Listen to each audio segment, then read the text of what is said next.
Hi guys, welcome to Co-Parenting with a Narcissist 101. I'm Kate. Welcome and thank you to all my new subscribers. Okay, so today's video I'm gonna make it about be grateful for the new supply. Yes, be grateful for the new supply. No, I haven't lost my mind. Yeah, I said be grateful for the new supply. I didn't say be grateful to the new supply. Be grateful for the new supply, and this is why. Um, we already figured out what the narcissist is by now. I think most of us must know the basics. This people maladapted, and it doesn't get any better. Matter of fact, it gets worse as they go. And whatever they learn from being with you, or if you're still with them, they're gonna be worse for the next person when they, in fact, move on, or you leave them, or they leave you. So it doesn't change. It doesn't get any better. If they get better at what they do. For instance, the narcissist that I dealt with has graduated from verbal abuse to now physical abuse. So that was not here when we're together, but now it's happening with the new supply. So it gets worse, for whoever is the next person, and because they get good at their game, they learn some things being with you, and I put it, add it to their bag of tricks, and the cunning keeps going, So why I say be grateful for the new supply is we already know that they live for attention, any kind of attention. They'll do whatever to get it, So one is you should be grateful for the new supply, because that means that hopefully the new supply is a good supply, that they lose interest in you at least 95% of the time, because it doesn't completely go away. I mean, don't go away as in they'll still need the negative supply. Anytime the new supply is slacking, they might, since we're co-parenting with them, so you have them doing all the show that they normally do to get a reaction out of you. So, which hopefully as we go on, going on in this channel, that we know that we're not going to fall for that. So biggest one is that they lose interest in you, lose interest in sending you emails or calling you, sending you text messages to just get a rise out of you, or draw you back to you thinking about, things they've done, and you draw you away from healing, which is what you're supposed to be, to be doing. So if moving on straight up to the new supply means that the time that you need to heal, that you'll be left alone, somewhat left alone. You'll be left alone at least 95% of the time if they're fully invested in this new supply, so they'll be there, and 5% of the time they might do what they do. And like I said, we learn to have to, respond and not react. So they will not get even the negative supply they are seeking from us, because that's what they want from us now, is a negative supply, when the new supply isn't delivering enough. But then, these people they're bottomless pit that can get enough. Anywhere they can draw it, they can draw it. But what happens that you are no longer the primary source of supply, which if you are married or you are the main girlfriend, or whatever, chances are you are the primary source of supply. So that has shifted away from you, and the less you engage, the faster this works. The less you engage, because if you're still going back and forth while the new supply is there, he or she figures that they can draw fuel from either side, so they'll still keep dangling everybody, start doing the back and forth stuff. This is where the triangulation thing comes in. This is where the whole sending random text to trigger text or messages or calls to trigger you comes in. But if you give nothing, those calls and texts and emails will see less of it, which increases the percentage of them focusing solely on the new supply and leave you alone. So now you be grateful for the new supply for that. And the second major thing is, those of us, all of us here have children, is you already know that when you were with the narcissist, chances are you were, like I said earlier, the primary source of supply. And the primary source of supply is usually the emotional dumpster. These are the people that when something is wrong with them at work, they can't talk to the people, address it at work, they bring it back to you. Yeah, I mean, I don't have to explain this. You guys you're already living it, or you lived it, So every negative emotion that they're feeling is taken out on you. You are the easy target. They'll bring it back to you.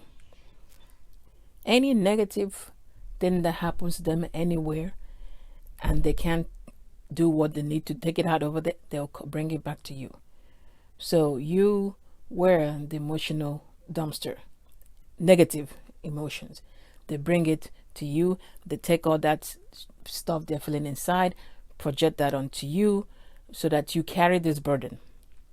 Now, picture this: your children are going to visit, and there's no new supply.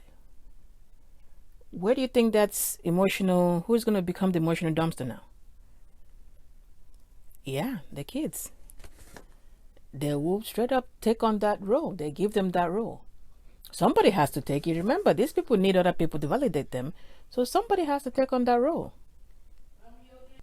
Somebody has to take up that role. So because they need to have somebody to project all their negative feelings on, and then punish them for that.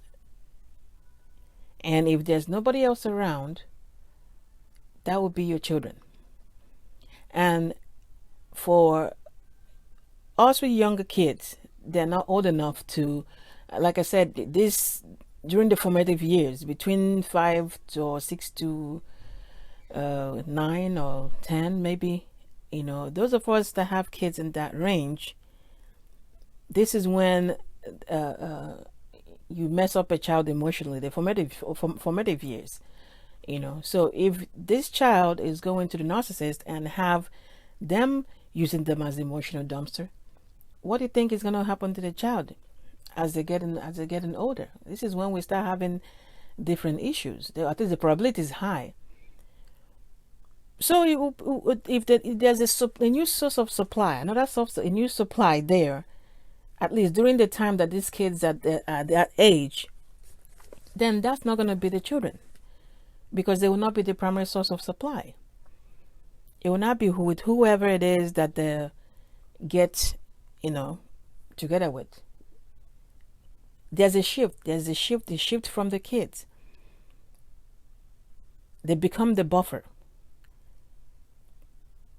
so that the kids will not have to take any emotional baggage that they wish they were dumping on you while they were with you, because they're dumping on the kids. Remember, like I said, we already established this. They do not care about the children. Everybody's appliance. Everybody is the microwave and refrigerator. So whichever one, they use it. So, but a new supply, presence of a new supply means that continues where they left off with you, continues without that person. Of course, we're not going to think that they are doing better now. They moved on to better things. No, you already know the circle. It comes round. It just depends which phase are they in. It ends up being exactly the same way that that it happened to you, except this time they are even better at their game. So why do your children are in those at that young, or haven't gone past that age? I mean, even teenagers, who knows? A new supply is something that to be grateful for. You have children that you're going to leave alone, that go visit, or that live with this narcissist. You'll be grateful for the new supply, because it shifts the focus away from your children. Unfortunately, they're going to be, witness to certain things, but at least this is not targeted at them. It's not targeted at them. So those are the two main reasons to be grateful for. Not grateful to. You're not grateful to the new supply. You're grateful for the presence of the new supply. It shifts the focus away from you. You don't want to be in that toxic relationship anymore. Either you left them or they left you. It doesn't matter. You are out of the rotation. And it shifts the focus as well away from your children that have to go visit, because now they don't transfer the primary source of supply position to them that from you.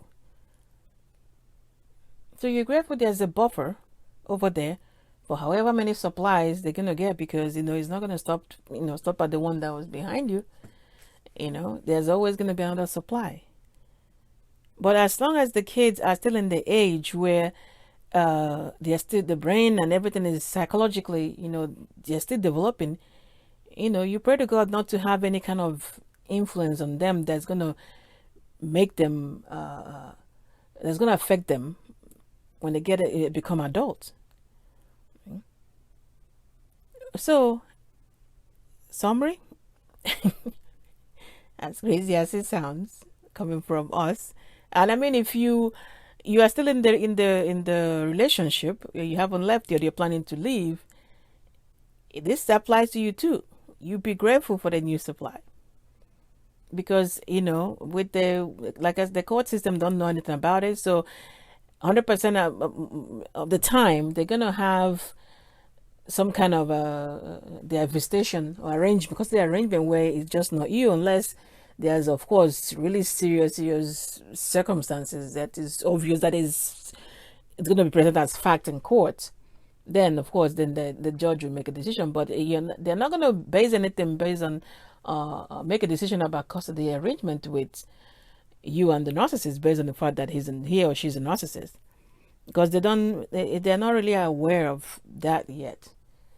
Hopefully get to that point, but that's not something that they know. So when they decide the child, chances are you're gonna either share custody or there's some kind of visitation. There's not gonna be any cutoff unless they run off, and then it not be you with the children. But if not, chances are there's gonna be some visitation, and hopefully let there be a new supply, so that the new supply, your kids will not be used as the new supply. So yeah, that's what I got today. Yes, as crazy as it sounds, be grateful for the new supply, not grateful to the new supply, but grateful for the presence of the new supply. All right, guys, like, comment, share, let me know what you think. I will see you in the next video.